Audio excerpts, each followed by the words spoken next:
baunya harum menggiurkan. Mari kita buka acara teman-teman. Semoga berjalan menyenangkan. Assalamualaikum warahmatullahi wabarakatuh. Waalaikumsalam warahmatullahi wabarakatuh. Salam sejahtera bagi kita semua. Senang sekali bisa menemani hadirin dalam acara yang luar biasa ini. Dengan penuh rasa syukur, izinkan saya Siti Rizalul sebagai MC 1 dan rekan saya Muhammad Fikri Haid sebagai MC 2. dan rekan saya Saya Kiki Nanas sebagai pembaca pidato informatif. Dan saya Azmira Rahman sebagai pembaca pidato persuasif. Dan saya Nurul Zahra sebagai pembaca pidato persuasif. Dan saya Tio Rizky Pratama sebagai pembaca pidato rekreatif. Dan saya Muhammad Amin sebagai pembaca pidato rekreatif. Kami berdua akan menemani jalannya acara ini, yaitu tugas pembuatan pidato video public speaking oleh kelompok 2. yang mana kita akan menemukan beberapa pidato. Apa saja tuh pidatonya, Iza? Jadi di sini kita ada menampilkan beberapa pidato, yaitu pidato informatif, pidato persuasif, dan pidato rekreatif. Tanpa berlama-lama, mari kita mulai acara ini dengan penuh antusias. Hadirin sekalian, mari kita saksikan penyampaian pidato informatif oleh Saudara Kevin Regan Ananda. Kepada saudara Kevin Regan Ananda, Disilakan. Bismillahirrahmanirrahim. Assalamualaikum warahmatullahi wabarakatuh. Waalaikumsalam warahmatullahi wabarakatuh. Baik, saya Tio Megan Randa. Di sini saya akan menyampaikan sebuah pidato yang berjudul Revolusi Kesehatan: Bagaimana AI dan Transformasi Layanan Medis. Selamat pagi hadirin yang terhormat. Tahukah Anda bahwa setiap tahun lebih dari 400.000 kasus kesalahan diagnosis medis terjadi di seluruh dunia? Bayangkan jika angka ini bisa ditekan secara signifikan. Hari ini saya akan berbagi dengan Anda bagaimana kecerdasan buatan atau artificial intelligence atau yang sering disebut AI sedang mentransformasi dunia kesehatan dan memberikan harapan baru bagi masa depan layanan medis. Pertama, mari kita pahami apa yang dimaksud dengan AI dalam konteks kesehatan. AI adalah teknologi yang memungkinkan manusia untuk belajar dari data dan membuat keputusan cerdas mirip dengan cara manusia berpikir. Dalam dunia medis, AI digunakan untuk menganalisis data pasien, gambar medis, dan penelitian ilmiah yang kecepatan dan akurasi yang sudah tercapai. Salah satu aplikasi utama AI dalam kesehatan adalah sistem diagnosis penyakit. Sistem AI seperti Watson dari IBM telah menunjukkan kemampuan untuk mendiagnosis kanker dengan tingkat akurat mencapai 96%, lebih tinggi dari rata-rata dokter manusia. Ini bukan berarti AI akan menggantikan dokter, melainkan menjadi asisten yang berharga dalam proses diagnosis. Kedua, AI juga merevolusi pengembangan obat baru. Proses tradisional pengembangan obat bisa memakan waktu 10-15 tahun dan biaya miliaran dolar. Dengan AI, waktu ini dapat disingkat hingga 50%. Sebagai contoh, perusahaan biotech Insilico Medicine berhasil mengembangkan kandidat obat untuk fibrosis paru dalam waktu hanya 18 bulan menggunakan AstraZeneca. Terakhir, AI membantu personalisasi perawatan kesehatan. Setiap pasien memiliki kondisi unik, dan AI dapat menganalisis data genetik, riwayat medis, dan faktor lingkungan untuk merancang cara perawatan yang dioptimalkan untuk setiap individu. Ini telah terbukti meningkatkan hasil pengobatan hingga 30% di beberapa studi kasus. Untuk merangkum, AI sedang mengubah lanskap kesehatan melalui diagnosis yang lebih akurat, pengembangan obat yang lebih cepat, dan perawatan yang lebih personalisasi. Meskipun teknologi ini masih berkembang, potensinya untuk menyelamatkan nyawa dan meningkatkan kualitas perawatan kesehatan tidak dapat dilakukan lagi. Terima kasih atas perhatian Anda. Saya terbuka untuk pertanyaan dan diskusi lebih lanjut dalam topik yang hari ini. Assalamualaikum. Assalamualaikum warahmatullahi wabarakatuh. Wah, luar biasa ya teman-teman. Tadi kita sudah mendengar bagaimana AI sekarang punya peran besar di dunia kesehatan. Mulai dari bantu dokter mendiagnosis penyakit, mempercepat pengembangan obat, sampai bikin perawatan jadi lebih cocok buat tiap orang. Teknologi benar Iya banget, kayak yang kita dengar tadi, dengan AI proses-proses medis jadi lebih cepat, tepat dan personal. Jadi nggak cuma kita bikin hidup kita lebih mudah, tapi juga lebih sehat, kan? Betul, dan pastinya terima kasih banyak untuk pemaparan yang keren banget tadi. Semua informasi yang dibagiin sangat membuka wawasan kita tentang masa depan kesehatan yang lebih canggih. Semoga kita bisa terus mengikuti perkembangan teknologi ini ya. Kesehatan kita jadi makin terjamin berkat semua inovasi yang ada. Baiklah hadirin sekalian, kita akan beranjak ke materi yang selanjutnya tak kalah menarik. Untuk itu, izinkan kami memperkenalkan pembicara pidato kedua kepada Nurul Azmi Arhab yang akan membahas pidato persuasif. Kepada Nurul Azmi Harahap, Disilakan. Assalamualaikum warahmatullahi wabarakatuh. Waalaikumsalam warahmatullahi wabarakatuh. Selamat siang dan salam sejahtera untuk kita semua. Pertama-tama, marilah kita panjatkan puji syukur kehadiran Tuhan Yang Maha Esa atas berkah dan karunia-Nya kita semua dapat berkumpul di kelas pada siang hari ini. Pada kesempatan ini, saya akan menyampaikan pidato singkat tentang menjaga kesehatan di masa pandemi COVID-19. Perlu kita sadari bahwa kesehatan itu memang mahal harganya, apalagi di saat wabah virus COVID-19 seperti ini. Sebelumnya, saya ingin memastikan teman-teman semua sudah kenal dengan virus COVID-19 ini, di mana virus ini awalnya muncul di Wuhan, Cina sejak awal tahun 2020 yang kemudian menyebar sampai ke seluruh dunia. Teman-teman semua juga pasti sudah tahu cara penyebaran virus ini dan apa yang harus dilakukan apabila sudah terinfeksi virus COVID-19. Oleh karena itu, menjaga kesehatan tubuh merupakan hal yang sangat penting. Jika kesehatan kita tetap terjaga dengan baik, maka kita bisa terhindar dari virus COVID-19 ini. Tidak hanya terhindar dari virus COVID-19, kita juga terhindar dari penyakit lainnya. Dengan itu, kita bisa menjaga kesehatan diri agar tidak tertular dari virus COVID-19. Dapat kita mulai dari hal yang sederhana, seperti menerapkan pola hidup yang sehat dengan rutin makan buah dan sayur, memenuhi kebutuhan cairan tubuh dengan minum minimal 8 gelas per hari. Bisa juga ditambah dengan mengonsumsi berbagai vitamin yang dapat meningkatkan imun tubuh agar tubuh kita tidak mudah terkena penyakit. Kemudian, menjaga kebersihan contohnya dengan mencuci tangan setelah beraktivitas dan menggunakan masker dan hand sanitizer apabila terpaksa beraktivitas di luar rumah, dan tetap menjaga jarak serta hindari kerumunan. Mungkin apa yang saya sampaikan ini sudah sangat sering teman-teman dengar, tapi menurut saya sangat penting untuk terus saling mengingatkan demi kesehatan kita semua. Karena kita semua juga tahu angka positif corona di Indonesia sampai saat ini terus bertambah. Bahkan di masa pandemi seperti ini, kita masih tetap harus kuliah atau kerja dengan secara daring. Dan beberapa perusahaan sudah ada yang bisa beraktivitas dengan datang ke kantor. Untuk ini saya ingatkan kembali bahwa kita tetap harus menjaga kesehatan dengan menjaga kebersihan, baik kebersihan lingkungan dan kebersihan diri kita sendiri. Sebelum saya akhiri dengan wassalamualaikum warahmatullahi wabarakatuh. Waalaikumsalam. Wah, makasih banyak ya untuk penjelasan tentang COVID-19 yang keren banget. Semoga semua yang kita pelajari tadi bisa bermanfaat bagi kita semua. Iya, bener banget. Semoga kita semua makin paham dan siap ke depannya. Nah teman-teman, sekarang kita lanjut ke materi berikutnya yang gak kalah seru nih. Untuk itu, izinkan kami memperkenalkan pembicara berikutnya yang akan dibacakan oleh Nurfadila Zahra. Kepada Nurfadila Zahra, disilakan.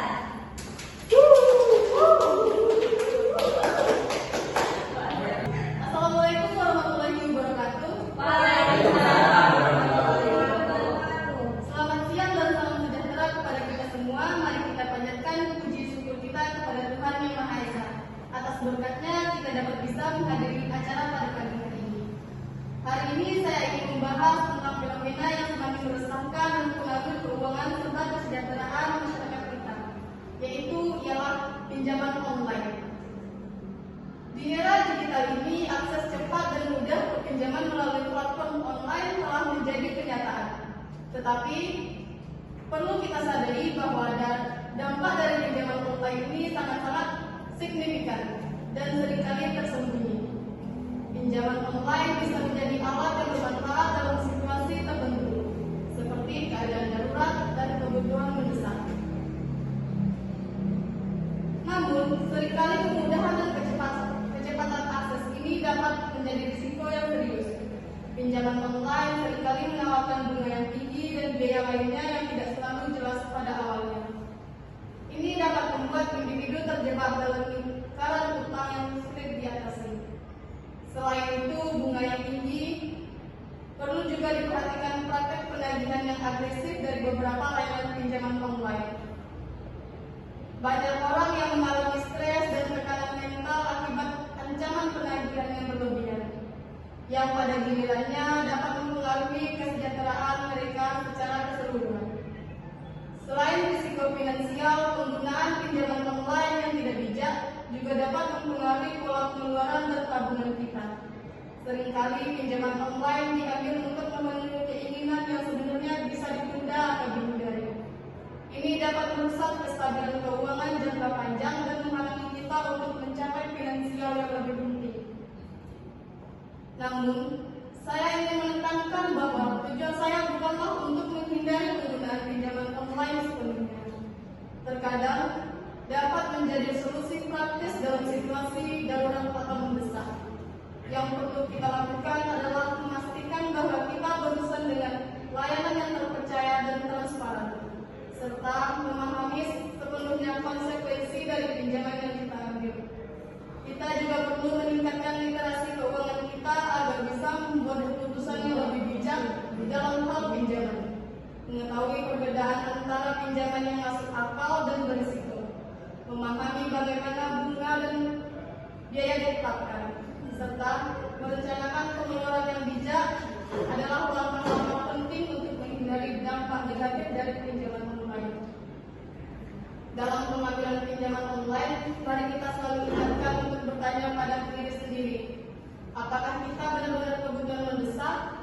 Apakah kita mampu membayar pinjaman ini dengan biaya dan bunga yang dikenakan? Apakah saya telah mempertimbangkan alternatif lainnya? Pertanyaan-pertanyaan ini dapat membantu kita membuat keputusan yang lebih bijak dan melindungi kesejahteraan finansial. Terima kasih atas perhatian Anda. Mari kita menjadi pengguna yang cerdas dalam menggunakan layanan pinjaman online. Dengan pemahaman dan pengelolaan hati-hati terhadap risiko dan konsekuensinya, salah keuangan yang bijak dan berkelanjutan. Wassalamualaikum warahmatullahi wabarakatuh. Waalaikumsalam. Wah, mantap banget penjelasannya tadi. Pinjaman online memang bisa jadi solusi cepat, tapi harus berhati-hati dan mastiin yang dipilih itu legal dan sesuai kemampuan. Keren banget, intinya teman-teman jangan sampai terjebak sama tawaran yang nggak jelas. Selalu cek dulu saran dan ketentuannya biar nggak ada masalah nantinya. Makasih banget buat bicara, udah kasih info super berguna ini, jadi makin paham deh. Iya, keren banget. Semoga kita semua makin bijak ya. Oke, sekarang kita lanjut ke materi berikutnya yuk, yaitu pembacaan pidato rekreatif oleh saudara Tio Areski Pratama. Kepada saudara Tio, disilakan. Assalamualaikum warahmatullahi wabarakatuh. Waalaikumsalam warahmatullahi wabarakatuh. Hidup ini seperti kopi, pahit tapi nikmat. Kalian pernah nggak duduk di kafe, pesan kopi, terus pas diseruput, pahit banget. Anehnya, semakin kalian minum, rasanya itu makin enak. Hidup itu sama kayak kopi teman-teman. Kadang pahit, kadang manis, tapi selalu ada yang bisa kita nikmati. Cakep. Dulu saya pernah punya mimpi jadi dancer. Jangan diketawain ya. Latihan tiap sore, ngapalin gerakan, ngedance di depan cermin, tapi sering salah koreo. Pernah juga pas tampil di acara sekolah, bukannya keren, malah gantung pas lagi freestyle. Pahit banget rasanya, tapi setelah ini saya sadar gagal ini bukan dari proses. Dan seperti kopi, pahitnya bikin kita lebih kuat. Bukan cuma itu teman-teman, pernah juga ngalamin ditolak, tapi bukan ditolak sama cewek ya, tapi ditolak daftar lomba, ditolak kerja, atau bahkan ditolak pas diskon bakso. Pahit banget. Tapi dari semua penolakan itu kita belajar satu hal, nggak semua hal akan sesuai keinginan kita. Tapi selalu ada hal yang boleh lebih baik menunggu. Jadi teman-teman, setiap kali hidup terasa pahit, ingatlah, mungkin kita cuma butuh waktu untuk menikmatinya. Tambahkan sedikit gula, atau mungkin krim persahabatan, dan lihat ternyata hidup ini nggak seburuk yang kita bayangkan. Terima kasih sudah mendengarkan. Semoga hari kalian selalu hangat seperti kopi di pagi hari dan semanis minuman mantap. Dari penyampaian pidato oleh saudara Tio itu, dia tiba-tiba Iza mau pantun ya. Gol, pantun apa tuh Iza? Pergi ke taman melihat bunga. Cakep. Warna yang indah, hati mulia. Cakep. Semoga pidato tadi memberi makna Cakep. dan membawa semangat yang kian terang. Ya, terima kasih kepada Tio tadi atas penyampaiannya yang luar biasa. Semoga pesan yang kita dengar tadi bisa terus kita ingat dan jadikan bekal untuk menghadapi hari-hari ke depan dengan lebih semangat. Dengan begitu, mari kita lanjutkan acara ini dengan penuh energi dan kebersamaan. Kepada sang bintang utama kita, kepada saudara Amin, pembacaan pidatonya dipersilakan. Jalan ke kota Semarang. Dan terbang beli kacang. Jadi dulu hingga sekarang. Jangan anak saya. Selamat pagi teman-teman. Selamat pagi. Bagaimana kabar hari ini? Semoga semuanya dalam keadaan baik dan sehat walafiat. Kesempatan kali ini kita akan bersenang-senang bersama dalam sesi yang penuh ceria dan menginspirasi. Kalian tahu nggak? Ini tuh mirip roller coaster. Kadang kita naik, kadang kita turun, dan kadang juga stuck di tengah. Tapi tenang saja, nggak ada yang lebih seru daripada cerita-cerita kecil yang bikin kita ketawa di tengah-tengah perjalanan ini. Saya ingat waktu kecil, saya pernah ingin menjadi superhero. Bayangkan, pakai handuk sebagai jiwa dan berlari keliling rumah sambil teriak, "Aku super Tio." Tapi ya, superhero-nya kalah sama kenyataan. Handuknya nyangkut di pintu. Itu pertama kalinya saya sadar, jadi superhero itu berat. Apalagi kalau lawannya pintu. Dan nggak cuma itu, waktu sekolah saya pernah coba jadi penyanyi di acara sekolah. Beraninya luar biasa, sampai akhirnya suara saya hilang di tengah lagu. Cuma saya nyanyi, tapi audiensnya kasihan. Dari situ saya belajar kalau bakat itu penting, tapi keberanian buat malu-maluin diri sendiri juga penting banget. Tapi dari situ saya belajar sesuatu hal, bahkan di momen-momen kotor kita bisa belajar sesuatu. Betul kan?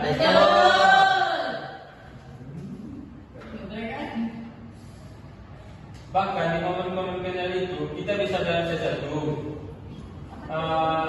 Hidup memang gak selalu mulus, tapi justru dari cerita-cerita kecil seperti ini kita menemukan kebahagiaan sederhana. Jadi teman-teman, mari kita nikmati setiap momen baik yang manis, lucu maupun darah bodoh. Karena di sanalah kita benar-benar hidup. Terima kasih banyak sudah menjadi audiens yang luar biasa hari ini. Semoga seniman ini bisa terus bertahan hingga akhir. Terima kasih dan sampai jumpa. Sekian dari saya. Assalamualaikum warahmatullahi wabarakatuh.